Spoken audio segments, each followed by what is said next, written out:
Welcome to the What Now podcast. I'm your host, Amanda Powers. Follow along as I figure out how to go from feeling lost and at a crossroads in my life to hopefully, eventually, being found. If you have ever felt like you needed a change or pivoting from your current experience is necessary, but you just don't know how, join me. Wanderers are always welcome.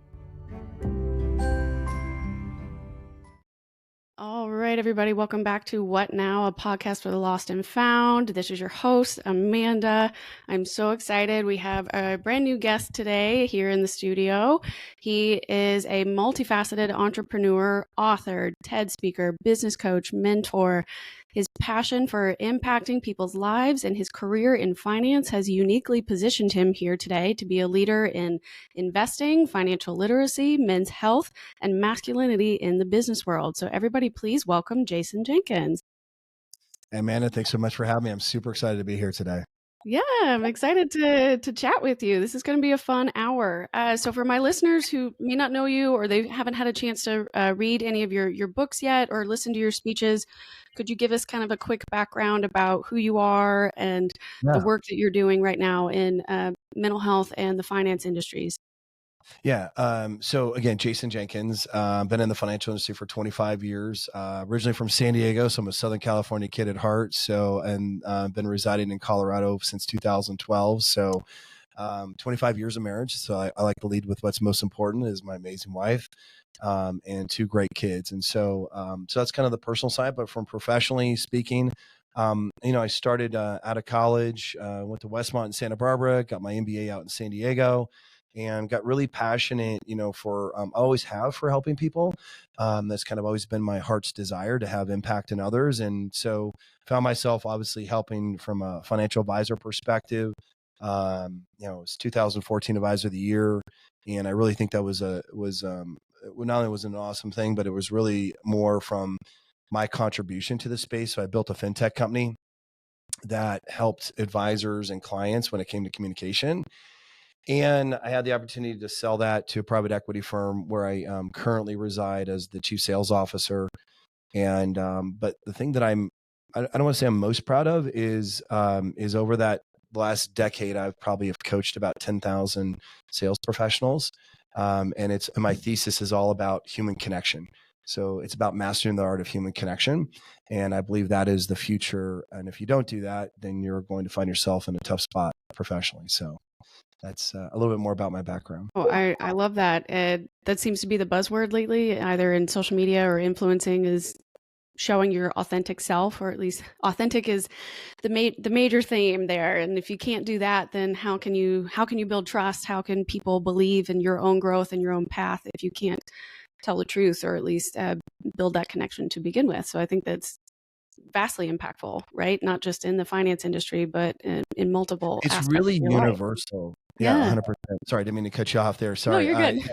It's completely universal because every time you meet somebody, there's only two questions that they want to know, like, who are you? And then why you? And we mistake in those questions fundamentally when someone says, well, who are you? We kind of like jump to our resume, like, hey, let me tell you all the great things that I've done. When in reality, people are like, well, congratulations, Jason, for being those accomplishments, but you better bring some value here to me today, right? People want to know why you love what you do. See, that's the difference. And so the thing about that is like, how do you tell your connection story? That's the thing I get passionate about, is because in business context today, how do you do that like in 90 seconds or less? And there's ways to do that. And so you kind of see, it kind of gets me excited because like it drastically impacts the way people perceive your brand. Like, oh, this person actually genuinely cares. So that's those are the kind of the fundamental things I like to talk about. And I think that's very true. The way that you're talking about it now, I looked through some of your Instagram posts, like you keep it to the 90 seconds. And if you can't say it in the 90 seconds and explain it in a way that people are going to understand, how can you claim to be an expert in what it is that you're talking about? If you really can't put it in layman's terms, like, here's your one thing you might listen to today.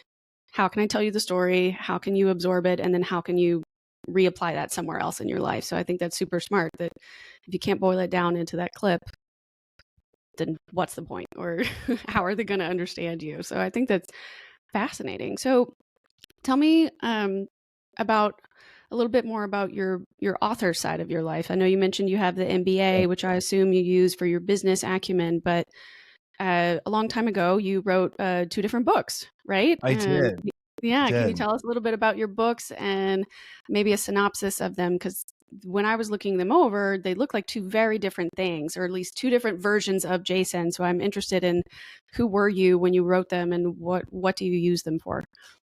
Love the question. So thanks so much for asking this question. So the first book was called Break It, 5 Rules Every Investor Must Break. So after the 2008 crisis, the financial crisis that took place, I was an advisor, and there was just a lot of people that really got injured from that. And so I thought, well, there's got to be a better way to do this. And so I kind of accidentally tripped into two topics: behavioral finance, neurofinance, and like how we're studied as humans. And so I spent 2 years researching, and then I'm like, I'm going to put this in a book. I'm like, this is my way to kind of help society, right? And so if they follow this, like, you follow the rules by breaking the rules, and they still apply today. I mean, really, investing, like anything in life, like your health, relationships, there's a set of base principles, and if you follow those, you're going to have success. And that's really what that book was about. And from that book is what I developed the software, because I found the problem. I'm like, well, how do I help solve it? And that's where the software came in. So that was the first book. The second book, I'm is my heart, if I could put it to you that way. So no pun intended, but it's the heart of a hummingbird. So my story behind that book begins in February of 2006 in a small fishing village in Ghana, Africa. So my mentor out of my MBA, Dr. Senyaja Beloso, had a vision about building a school where he came from. And I remember asking him one day, he's like, hey, I'm like, Senya, I'm like, why are you not doing this? And he goes, well, I'm nothing but a poor professor. And I'm like, well, hey, I'm nothing but a crazy white guy. Let's go figure this out. So, and we started this idea. It was we rented a small home. We had about 15 little preschoolers, and today I'm really proud to report back to you, almost 20 years later, we have K through 12th grade in this small fishing village. And it was in 2006, I sat around a campfire and I heard the most magical story about this little hummingbird and the heart of the hummingbird and how it served others. And I said, Senor, this needs to be a children's book someday, because it's just too magical. And so in 2017, we published it, and it was ended up being Children's Book of the Year in the state of Colorado. So Oh wow! Oh my yeah, goodness! pretty cool. Yeah. Yeah, did So, you read the book to your own children as well? in fact, I use it when I actually speak in high school sometime. I actually tell the story of the heart of the hummingbird, and I was like locked in. And so it's a really inspiring story, because it's that one person can make a difference. That's the premise of the book. And I like that. That's very, very cool. So let's dive into your break it. You said that it does still apply today, even though you wrote it in 2012. A lot of financial things have changed, economic things have changed across not Yeah. only the US, but the world since then. Does the advice that you wrote in the book still hold true? And if so, what are some key pieces that people should take away from your book? Yeah.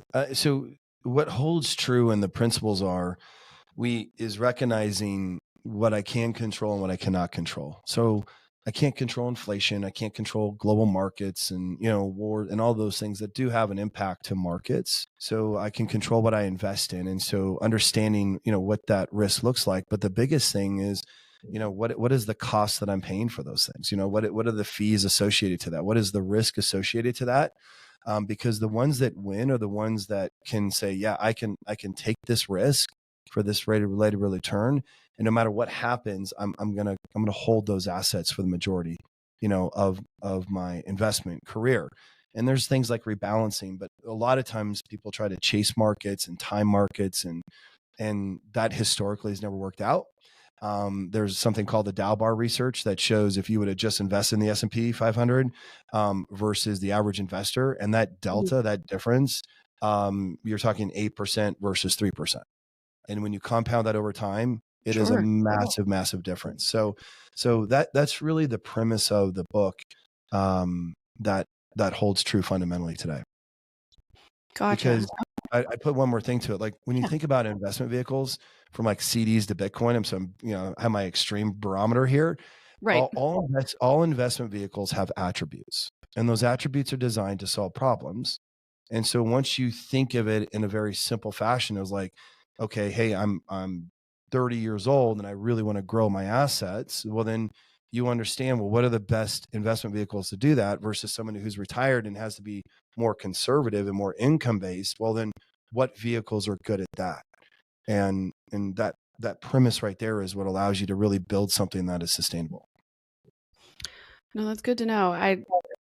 There's a lot of times where they don't bring this up, like in high school, at least in America, where it's not really explained to you how to be financially literate or terms that you should be aware of, avoiding credit card debt when you go into college and how that follows you everywhere, and how to handle your student loan debt and what to do and which things to pay off first. And if you do have enough money coming in, do you save some? Do you spend some? Where do you put it and what do you do? And it can be very daunting when you don't have at least a bit of a foundation or understanding of how what these terms are, how it works, and what is your role in this world, in that place.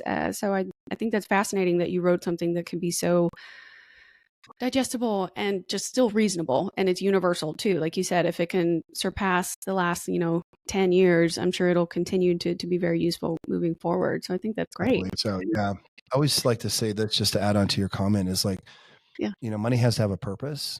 That means you need to direct it. And that's why, Mhm. for every $100 you have come in, well, that's $101. So like put a purpose to it, put a plan in place and a budget, like some of those basics that, hey, I know this is going to go here. This is, to save and this is my fund money. And you walk that out in a very short period of time, you begin to get momentum with your money like anything else. Yeah. So would you have anything in particular that you would offer to my audience? Kind of like how we talked about the demographics before we started, is there, or even me. So like I guess I'll use myself as an example. Okay.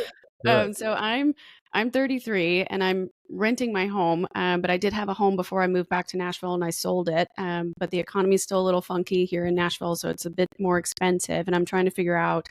I've got this huge down payment, and I'm got to put it somewhere, either in a savings account or something like that. And I want to build a future where I would like to either invest it or like buy another home someday. Is there anything somebody in my position should be doing to help prepare for my future better, or should I kind of hold on to it for now, or whichever? I don't know. If you want to prepare Right. yourself for the future, there's got to be some steps that somebody in my position should be taking or considering, I guess. Yeah. So some quick advice without knowing all the details, just kind of using that as a barometer. I mean, Yeah. so there is the short-term and long-term money Yeah. play, meaning that if you said, Jason, I've got a down payment, I'm just trying to figure out when I want to deploy it to buy a home. Sure. If that's in the next 2 to 3 years, well, then, right now, like you could go to Charles Schwab, their money market accounts paying 5%, totally liquid, no penalties. I mean, Right. risk-free 5%, like that's kind of a no-brainer, right? In a lot of ways. To hold on to it. If you Yeah. said, hey, Jason, I've got some money and I need that money to be there for me and grow when I turn 65, well, then that's where you want to look at like, hey, I'm just going to go invest in the S&P 500. I'm going to put some money like in a Roth so it grows tax free, things like that. And it's a little bit of a set it and forget it is kind of the point, because markets are going to move and just move along with that in a very low cost environment. That's what I would say to your audience. Awesome. Thank And you. to you. And to Yes. you. So there you No, go. I love that you plugged Charles Schwab. They are not they are not an advertiser, but I would love for them to call me if they would, because I have There several we go. accounts with them. So it's great. It's like, yeah, those are my That's guys. that's What's where up, that's Patrick? where yeah, that's where my assets are at. So I mean, Yeah, no, my dad's funny. We started out at Bank of America and he's like slowly moved everything over there. So I've just been like following in his footsteps a bit, just cuz from watching him and learning from him as a business owner and an sure. investor. And now his like fifth career now is like flipping houses. Him and my mom, I call them like the Kmart version of Chip and Joanna Gaines, cuz they're in a really small town in East Tennessee, and they're doing Airbnbs and rentals, and they're doing very well at it. But I'm like, oh my God, I am so far away from ever being able to live that kind of life. Like, how do I even get to that point? And he always reminds me, well, I invested earlier when I was younger, and I'm also 30 years ahead of you. So that's why. And it There's a just, little bit of that patience and time and yeah. consistency. Yes. Yeah, So no. So that's super cool. Well, let how did you evolve a bit in your career from, finance industry and moving into like the mental health space? Were you doing that kind of simultaneously, or did you start doing, research into men's roles here in finance and in business and how it's impacting them emotionally and mentally? Yeah, so the full, transparent, authentic Jason is about to show up to your show here, Amanda. So Good. it was one of those things that was not intentional, but a major blessing. So Okay. I'm like your type A, like, hey, let's kind of go crush the world and like let's go make that happen. And I'm really proud of the things that I've done and some of the things that we've highlighted on the show. But in all honesty, my life changed on Monday, August 10th, 2020. At 4:30 in the morning, I got out of bed and I walked over to my bathroom sink and I put my hands down in front and I looked in the mirror, Amanda, and I asked myself just one question. And the question was this: would I follow you? And my answer was maybe. And I remember Hmm. kind of taking a step back going, I'm like, why would I say maybe? I'm so proud of all of these other things that I've done. But what I realized, Amanda, was the following: is that I was looking at a man that was living in fear. I was looking at a man who had a lot of resentment. I had been screwed in a major business deal for a lot of money, and I was still holding on to that bitterness. I was looking at a man that weighed about 255 pounds of pure softness, of eating like crap. And I was looking at a man that was drinking too much. And on that day, I decided enough is enough because there was somebody else in that mirror that I decided to go build. And I made that commitment to myself and to the loved ones, that there was a better version of Jason that was coming. And I kind of like to put it in this analogy, Amanda. I said, I want you to Hmm. imagine for a second you're walking in this forest, and in the distance, you can see this mountaintop that you know where you're supposed to go. Like your heart tells you, like, that's the goals and that's the person I want to be. And so as you walk up this forest on this path, out of nowhere, guess who shows up? I call him the bear. And The he looks bear. at you, the bear, and he's coming right after you because we know what the bear represents. He represents all those things that I just shared with you. And there's three choices when the bear comes. The first is to see him and to run right back down the mountain and to run away and not acknowledge that it exists. The second choice is to stand there and get absolutely destroyed when the bear approaches. What that means is you do the same bad habit you did before. So if it's drinking too much, if it's fear, it's toilet, and you wake up the next morning, right, Amanda, and you go, gosh darn it. You know what I mean? Mhm. Why? And Yeah. then the third choice, Amanda, is to fight, is to stare at that bear for the first time, shoulders back, eyes locked in, and say, I'm done. Like, no more time. No more time you take away. Because I understand what freedom looks like on the other side. And so what I've learned, that fighting my bear requires three tools. And so the first is this: subtraction. You have to remove the things out of your life to create the space for what belongs. You have to do that. You have to relentlessly say, like, this has got to go. Like that's gone. Like, these friends are gone. You have to remove the things that we intuitively know have to go. Because when you ask yourself the question, what would that person do? The person that I desire to be on the mountaintop, like, what would they do? They would get rid of this. The second, this may surprise you and your listeners, is regret. Regret is the most powerful tool for feedback. What do I mean by that? Every night before I go to bed, since August 10th, I ask myself a question. That day, what do I regret? That means I probably did a little too much of this and not enough of this.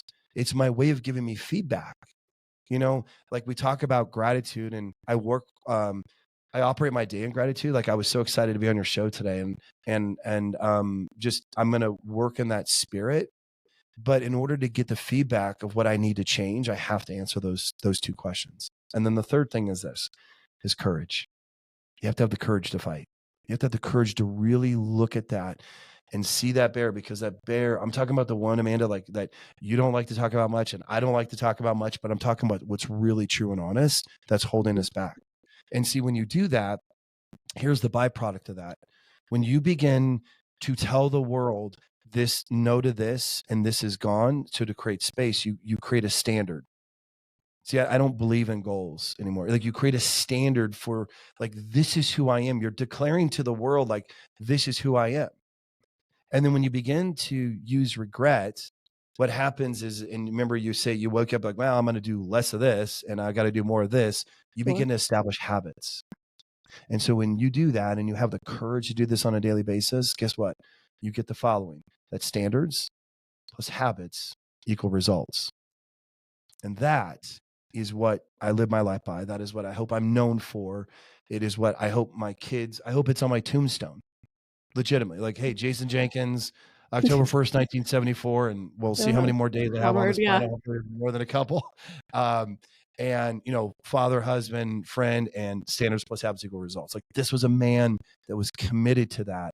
And it's changed my life. So going back to your question, like that's what this is about. We are so obsessed today about, so what are you doing, Amanda? What are you going to go get? How are you going to get there? And so on. And we never stop and ask the following question: who are you becoming? Like, who are you becoming? Because that's the question we need to be wrestling with on a daily basis, because no matter the situation you put me in, Amanda, like, there I am, correct? So it's about the who, not the what. And so I get passionate about it because it changed my life. So the man that sits in front of you today is a totally different person. Like, it's crazy. Like, when I look at pictures of me 5 years ago, I'm like, I don't even recognize. I'm like, I know that's me, and I Sure. know that's my picture, but I'm like, I'm a totally different person. And now it's not only allowed me to not only beat my bear, but because I have, many others come to me like, hey, Jason, I need some help. Like, how does this look? And literally, I get text messages all the time. Jason, I'm down 40 pounds. I asked this person for forgiveness. My marriage could not be in a better spot. So when you talk about masculinity in the workplace, when you talk about where we're at, we need men and women of authenticity. We need men and women of strength that are willing to fight their bears. I love that. And I'm glad you were able to kind of translate it into a metaphor, because sometimes I think people receive information in different ways. Some people auditory, visual, physical and kinetic in that sense. And everybody can envision a bear. Everybody can relate to, I've been on Totally. a hike or I've been outdoors before, and I've had that fear of something coming after me. So I think that's great that you're able to actually ingrain it in people's minds. That's I love that. And the fact that you can convert subtraction into your standards, your regrets into the habits that you're willing to make now, and your courage helps you see the results that you want to see. I am curious though, when you're looking in that, you as generalization, if you're looking in that mirror and you don't recognize the person in front of you, how do you actually build the courage to make the change? Because I know sometimes that's really the hardest part, is even just taking the first step, wanting to admit that there's a problem and that you need to be brave and go after whatever it is that you want to do. But how do you help people actually build the courage to make that decision? Or do people that have already made the decision they want to be courageous, they come and find you and then you kind of work with them from there? Or do you do both? I'm not sure. It's both. You know, the first step in anything, I like to say, if you can't see it, then you can't hit it.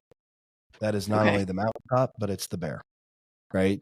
And so it's simply like, I mean, it's simply acknowledging, like, what is it? Like, I was really transparent with you in this show, that fear and just, anger of being kind of screwed in the past. And then that manifested itself into, like, me just not taking care of myself.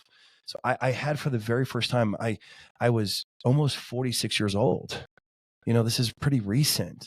Sure. And I wish somebody would have said to me when I was 25, because I legitimately, I would 20x all my results, financially, mentally, spiritually, like my relationships, because I would have had a very simple filter to going, okay, I want that person.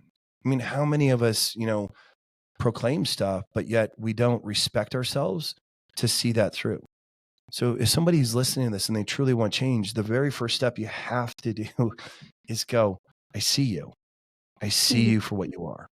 And it doesn't take reading books, and it doesn't take going to, no offense to, like, a psychiatrist for 20 sessions to figure it out. Like, we are smart and we know intuitively, like, yeah, I should probably stop doing that. And I probably should start doing more of this, like, we kind of know that. And we live in a world where information's so prevalent that you have to install, and I'm going to be very purposeful with my words, you have to install the right tools. And that's why regret is such a great tool on a nightly basis to say, okay, I'm going to re-examine my day. And I'm like, yeah, I shouldn't have done that, and then I probably should have made an extra phone call, an extra push up, or whatever, Hmm. so that tomorrow, Amanda, when it shows up, you see it. You're like, ah, I see you, Yeah. and you're not doing that, right? And Right. so the bear that I know that there's some listeners that's probably robbed years out of their life. Well, you get it down to like, okay, instead of it taking 5 hours out of your day, you're like, okay, we've been fighting for 5 minutes and I'm done. You know what I mean? I choose not to manifest that anymore. But that requires, I mean, you know this, Amanda, like I got to get rid of old friends or you know what I mean? Like if you truly want that person. So Yeah. that's how you help people.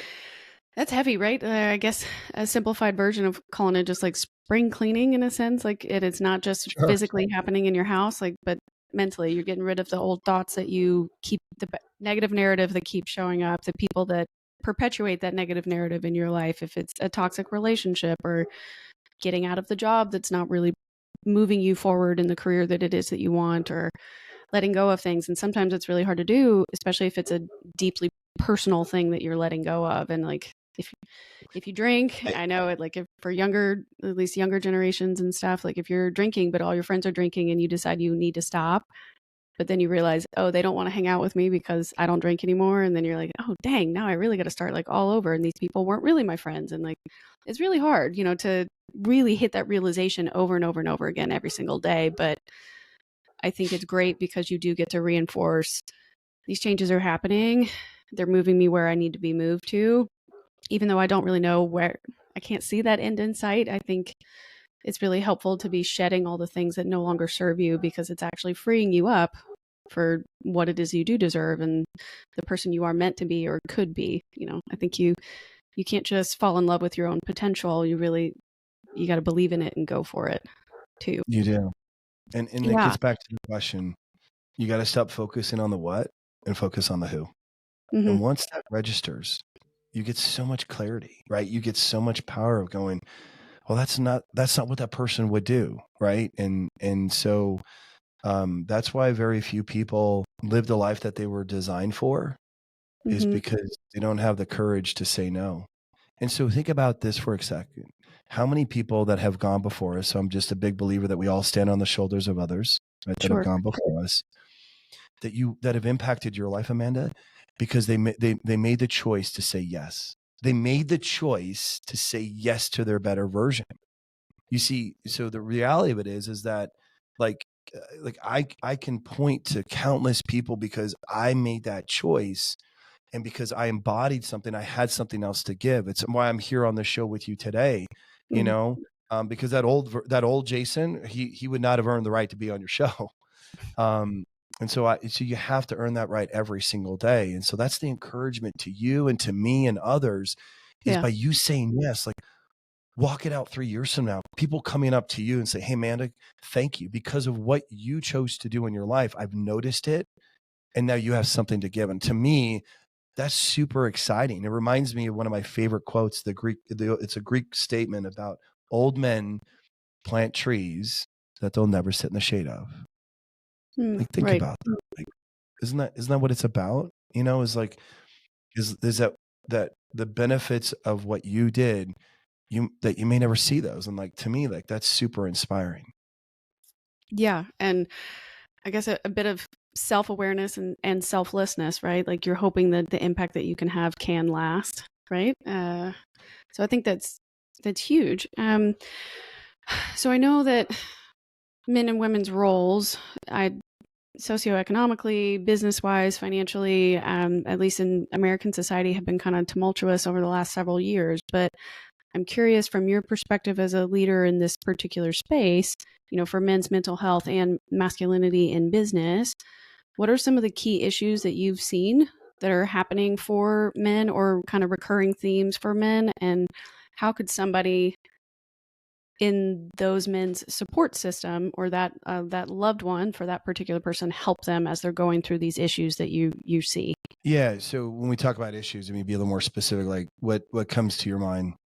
Um, I was just curious about learning, the masculinity in the workplace or masculinity in Okay. business. You mentioned slightly about like men's roles in particular, and I don't know. I know that that's changed a lot. Like, I guess mostly I'm thinking of or several years ago before COVID, we had the Me Too movement that kind of got started, and the pendulum swung really far into almost anti men hate. And then you had all the Yeah. political upheaval that's happened over the last several administrations, and now you're almost anti women because 2 years ago they SCOTUS turned over Roe v. Wade, and so now you're in a place where like we're pro tearing down people, whether you're male or female, when you're on the Yeah. extremes. And so I was just curious how, I guess I am not a political analyst, so I'm trying to make sure I'm asking this question appropriately. We have the giant pendulum swings that are either pro or against each gender all the time. So I'm just curious, in today's day and age, in 2024, men's mental health is also struggling. It's not just women's mental health that has Yeah. also struggled. So I'm just curious if there is a man in, if my listeners are taking this in and they want to hear your advice and they have a particular man in their life who might be struggling, what are the issues that they should be aware of that they might have, and how can I best support that man in my life to make sure that they're getting what they need to be successful or to fight their bear. Like if you Yeah. don't. I was about to go to that. So thanks for just putting some more color on that. Yeah. Well, this is my opinion, and I'm not a psychologist, and I'm not a Right. political pundit. So you're just going to get the Jason Jenkins version of this. That's okay. I think that we were designed, and men and women are uniquely different, right? I mean, in a purposeful way, and and we need both of those unique identities in the world that we have, right? Like, I mean, like I love meeting, strong, independent women, and and the same thing for men, but the collaboration, it shouldn't be about who's better or who's worse. It's a matter of like, how do we support each other?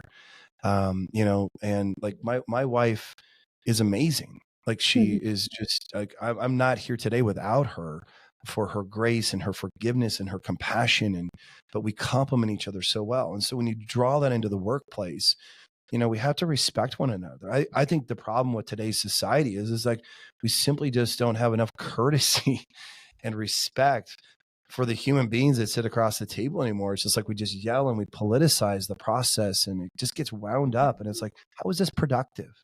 You know? Yeah. And in a society, and I'll speak from a man's perspective, when we've like demasculinized people, I'm like, what are we doing? Like, we should be celebrating manhood. We should be celebrating the strength that men provide. Like, it is a statistic about the importance of men in a household and their leadership.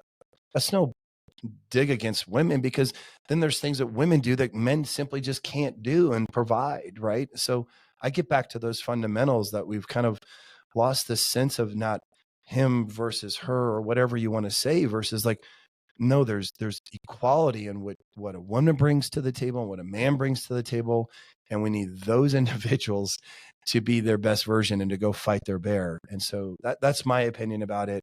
And we've created this, like you made the comment about a society that almost like, well, you know what I mean? Like, hey, I can't quite be that person because society's going to think about me this way. It's like, no, like that's just wrong. So that's my 2 cents about it. Yeah. And you mentioned your wife provides a really great support system to you. Was there anything in particular, those 4 years ago or so, when you woke up Yeah. and said, hey, honey, like I'm not in this place that I want to be, and I need to do X, Y, and Z to get myself there? What were some things that she did that helped you get to where you are today? Is there anything that she did to provide that particular support that was useful to you? Yeah, she did 4 things: Okay. love, grace, forgiveness, and compassion. That's what she did. She's my biggest cheerleader, my biggest fan. And so she just has always believed in me. And so sorry, can I get a little emotional thinking about it? Sorry about that. No, it's okay. So yeah, that's what she did. And that's what we all should do for one another. Going back to your question, like, hey, if somebody's struggling, like, the world needs more of that. More love and grace and forgiveness, because we don't know what someone's going through. But my wife knew that I was serious. And so I took responsibility for my things, and I kept my mouth shut, and I just showed up every day. I wanted her to see it and feel it. And the best part about it is that my son is 21 and my daughter's 18. and my children have told my wife recently, you know what? I just want to be like dad. Like they begin to emulate those things. And to me is there's no greater, Mhm. applause or goal that I could achieve than my own children saying, hey, I want to be like my dad. He's my hero. So Right. but I contribute a lot of that to my wife. Yeah, and you guys sound like a really great team, and I know that that's honestly a rare thing to find these days. My And parents she's are, hot, man. She's Hottie yeah. Jenkins. She's Hottie Jenkins. I love her to death. She's hot too. She's a diamond in the rough. She is a rare Yeah, breed. I would be honored to meet her and pick her brain someday too. Is she also 100%. in the finance world like you, or does she do something different? No, she taught third grade for 4 years, and then she's been a stay-at-home mom for about 21 years. So Gotcha. Yeah. Oh, well, very cool. And again, a teacher too. That tells you a lot about her character and her own yeah, strength and her own compassion too to lead young minds like that. So that's really awesome. It sounds like you guys have a very supportive and like at least a parallel relationship where you've learned to grow together. And I think that's huge. That seems to be something difficult that not everybody can quite figure out. It's really good that you were able to find somebody that to build your life with like that. That's wonderful. thanks. One of the things, so 25 years is coming up, so that's not too bad. No, And that's fabulous. Yeah. it was like, hey, so like, what's the secret? And I'm like, it's one word, and the word is fun. Yeah. Always have It's fun. fun. Because the moment you stop enjoying the other person, like think about it, Mhm. like trust goes out the door, communication goes out the door, sex Yeah. goes out the door, you name it, right? Right. Um, but when you truly like appreciate the other person you're with, and you're like, I have fun with you, it doesn't mean it's perfect all the Mhm. time, but you really focus on it. All the other things seem to line up. And you're like, yeah, I understand that we have two sinks, but she's going to blow dry her hair on my side of the sink. That's going to drive me nuts. But I'm like, you know what? I love you. And here we go. Right. So Yeah. got to Yeah. roll with it. What's 2 minutes of cleaning the hair out compared to starting a Yeah. fight that could last a week? Yeah. Like Yes. no. Yeah. You learn to pick and choose your battles, I'm sure, in 25 years. Like when do I really need her in my corner and when do I really need her to tell me this is wrong? Yeah. Yep. I'm So sure true. you learn that. No, and that's wonderful too. I'm sure your kids appreciate having an example to look at. My my mother and father, they will have had 34 years in May. So they're a great example too. I tell my dad all the time he's the reason I don't have anybody yet because my standards are too high. I love it. Trying to watch him and the way that he treats my mother. Good for you. It's special. And I have a lot of friends that are like, I wish your dad, which this sounds creepy, but like, they're like, I wish your dad had a clone so then I could just marry his clone. I'm like, I wish there were more Mitch Powerses available, but they're not. You just got the one and only, and he's taken, but he's All funny. right. Come on. We got Amanda Yeah. out here. Oh no, it's all good. And I think the standard should stay high, to be honest. No I budget. don't need another bear fighting me at the same time that I'm fighting my own bear. So Yeah. that's kind of where I've been lately, just realizing that like just because I have the self-awareness and the compassion for others doesn't necessarily mean that they're going to have that towards me while I'm trying to grow. And just because I can see somebody maybe wanting to grow, but if they're not really willing to do it with you or at least meet you halfway, then you're not going to get anywhere. So Yeah. it kind of is what it is for now. It sounds But I like you have a appreciate great that. plan. Yeah. I think you Well, have a larger following than me, so feel free to let them know. Like, yeah. I talked to this girl. She's actually kind of funny. You There might you like go.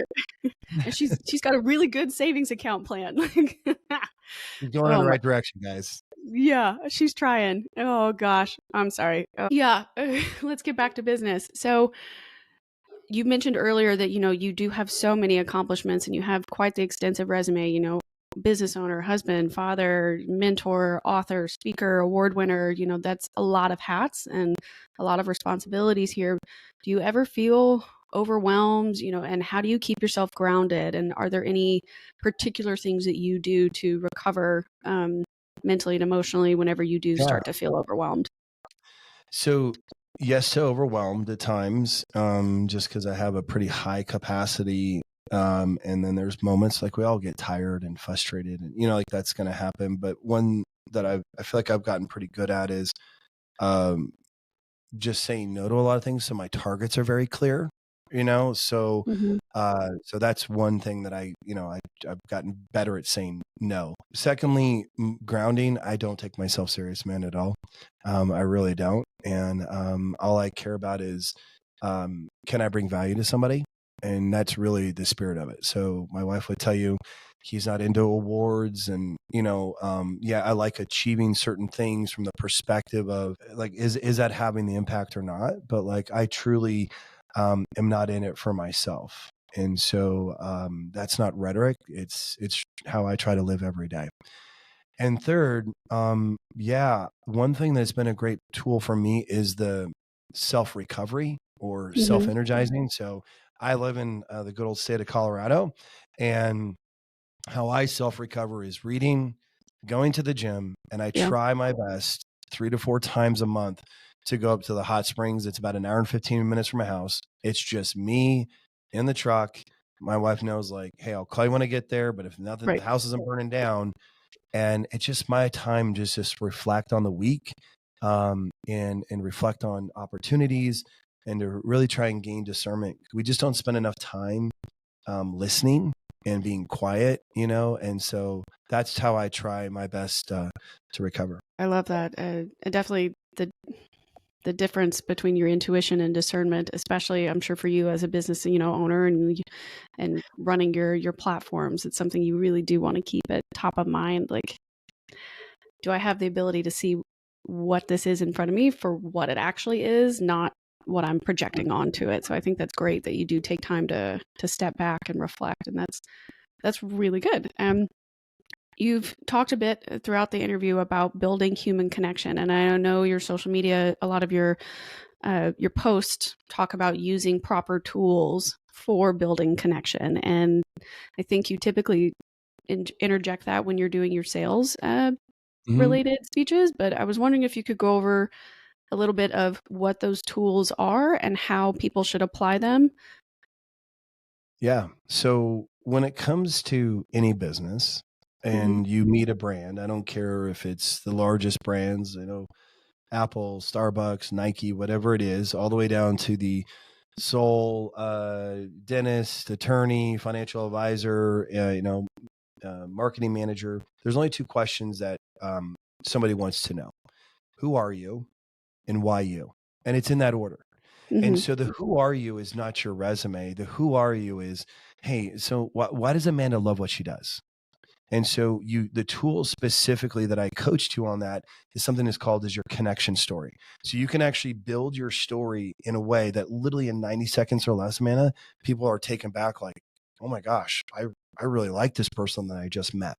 And so what it does is it enhances trust. So trust has two pieces. It has connection and credibility. And so it begins to tap on the heart to where I think Amanda is here to help me. So you check that box. And then the Sure. second box is then why you, out of all the options in the world that I have for whatever the service is, then why you? And everything is about a process associated to it. So think about this, that every brand makes a promise to the world, and then that promise is supported by a process. And then that process is supported by a solution, meaning a product or a service. And so you got to think through that very deliberately. And so when you do that, you begin to answer the question, why you? And so there's just different tools like bridge words and anchor statements that I've developed that once you begin to use those in a very tactical way, the person says, man, I really feel Jason is listening. I really feel Jason is Mhm. there. But the ultimate human connection is authenticity. And authenticity is you being who you are, but I also believe it's an energy, because your yes has no power unless you can say no, right? You can't help everybody. It doesn't Mm. matter who you are. But when you possess the power of no, your yeses are magical. They're like superpowers, because Amanda can feel like, hey, Jason has this process, and like, oh my gosh, I think he can actually help me, right? So that's what makes it powerful. So those are some of the tools that I coach too.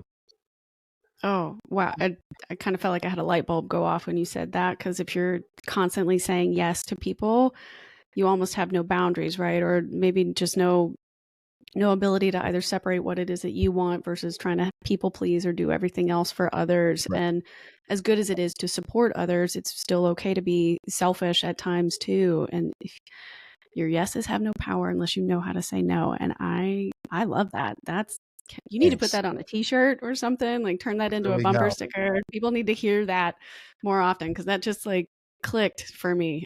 I love that. That's really cool. Well, Right. if you're teaching people about, how to connect through, the human condition and their standards and their habits and their results, how do you also define success, and what does success look like to you? That's a big question. I would say success is about stepping towards the person that you're being called and that you were designed to be. Your gifts, your talents, your dreams, your responsibilities. Like every day, success is moving towards that person. It's the old additive. It's not the destination, but the journey. But really leaning into that, really committed to your relationships and your business, whatever that is, by developing how's Jason the best version. And to me, that's what that is what success is. It's not measured by your bank account. Mm-hmm. It's not measured by a single thing. It'll be measured into to what you choose to leave behind. So I'm going to go back to the same quote. Old men plant trees that they'll never sit in the shade of. So the question is, how many trees do you plant? How many deposits do you put in other people's lives? That's what I think success is. And you can be wildly successfully financially. That's what people understand. When you do that, when it's the spirit of servanthood and giving and really bringing value to others. Like that's just a basic principle 101.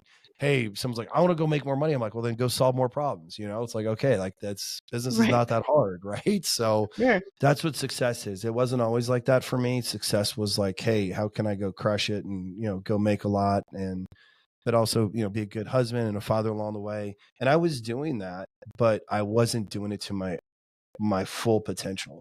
And at 49 and a half, as I talked to you, Damana, I feel like I'm just getting started in life. I'm glad you shared your story too, because I know sometimes people are afraid to make the change because they just don't want to start over, or they feel like, well, I'm already behind enough as it is. Like I can't run the risk of starting over at 40 or changing this part of my life to be successful in the way that I've always dreamed of being successful. And it's like, actually, you can do anything you want. Like it's your life. You only get one shot. Why not?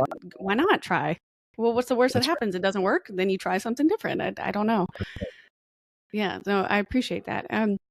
So I did give you a little bit of background before we started recording about the podcast itself, but I started mine because I left a career in national security, and I did that for about 11 to 12 years of my life. And when I did that, I didn't realize I had so much of my identity wrapped up in that particular career. And so I started the podcast because I wanted to work through the identity shift and the self-loss, and realizing that I needed to be vulnerable and tell, I guess almost selfishly, I wanted to go through this as a therapeutic thing. And it's been very cathartic to admit where I have been, where I'm at now, and where I want to go in the future. But I'm curious if you had any particular advice for people who might be like me or my other listeners who are feeling lost in their current life or situation, and they need to make a change, but they don't really know where to start. How would you advise them to work through that loss and a dark moment like that? My advice would be to go back and find your bears. Okay. In that, I would say every time, because it works, Amanda. Yeah. Because the beautiful thing about life is that it is a dark forest, and you only can see so many steps ahead, but the mountaintop is visible to us. And having that courage, because once you begin to fight that bear and really recognize, like, hey, what is holding me back? Like, what's causing this anxiousness and fear? You realize it's the power of small micro wins. It's the power of taking one step at a time. It's the power of, well, you know what? This week I'm going to remove that one small thing, and I'm going to decide to show up to the gym. You know what I mean? For 15 minutes or 20 minutes, whatever that micro win is, so that you begin to get the momentum. But I will tell you this to you and your listeners, and as long as I have breath on this planet, I'm going to say the same thing over and over again. The only thing that matters is the who and not the what. And we're trying to chase things that, well, starting Monday, or hey, once I get here, or once I have this much money, or once I have a partner, and once I have this, it's like, no, like Yeah. now. And so that's what I would say to you, because that is what's going to change, is you're going to build a better and stronger Amanda, and you're going to be able to see the solutions, and you're going to be able to move through this life. And I'm just a big fan of like that energy that you're putting out is going to attract the things that you want, because you're telling the world, you're like, oh, there's a new Amanda in town. And they're Yeah. like, whoa, I can see it and I can feel it. And we're like, man, yeah. And like, and so, but we all have to do that every day. Like from the Elon Musk of the world that have all the money in the, trust me, he's got some bears. He does, right? If he was on here, he'd be like, yeah, let me tell you my bears, right? Of course. And it doesn't matter who we are, because we're humans, and that's what we get to celebrate. We get to do that together. And so that would be my biggest advice. And if you do that, I promise you, Amanda, like you and your listeners' lives will radically change, and you'll be like me, and you're going to look at these pictures and go, I don't recognize that person. Like, who's that? And that to me is what it's all about. I think that's wonderful. A lot of the times I've kind of heard, if you're waiting for the right moment to come to make those changes, then you're never actually going to make the changes, because the right moment truly doesn't exist. Like, you just you go for it. You can't wait for, like you said, the money to be there, or to be stable enough, or to be, oh, well, once I have this, I'll finally be fine, or I'll finally run that risk, or take that, make that thing happen. It's kind of like, well, what's wrong with right now? Right? Like, because if you're waiting around for the moment to be right, it will never be right. You just got to kind of go for it sometimes. So I really appreciate you, coming on and being so vulnerable and open with us, and honest. Sometimes people don't like to hear what we have to say, but it doesn't mean it's not still true. Yeah. Can I just make one last comment to wrap? I know we're going to wrap things of up here. course. On this note is, if it is truly one of my favorite quote of anybody that I've ever read, and it goes back to my wife and I had some time. It was a bucket trip. We went to Spain for a week, and then Italy for a week. And if you haven't been to Italy, it's like magical. It's like heaven on earth. And What I hear. so I got to do all the things as a child. Like, I wanted to go to the Colosseum, I wanted to go to Pompeii and all that. But there was one thing that I was super excited about doing that surprises people. And I wanted to see the statue of Marcus Aurelius. He's the great emperor, and he was the great Stoicism and a great thinker that his readings have had a big impact. So there I stood, man, like in front of the statue. It was almost like a spiritual experience. I swear. I was like, this dude from 2000 years ago wrote these little meditations with no intention, and they've impacted our society today, and it's impacted my heart.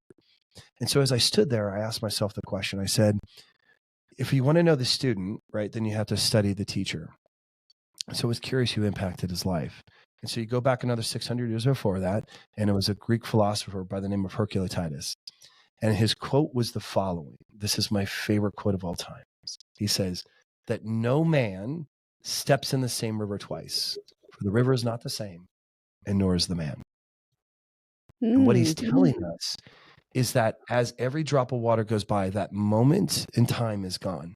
So as the moment goes, and as you age, you miss out.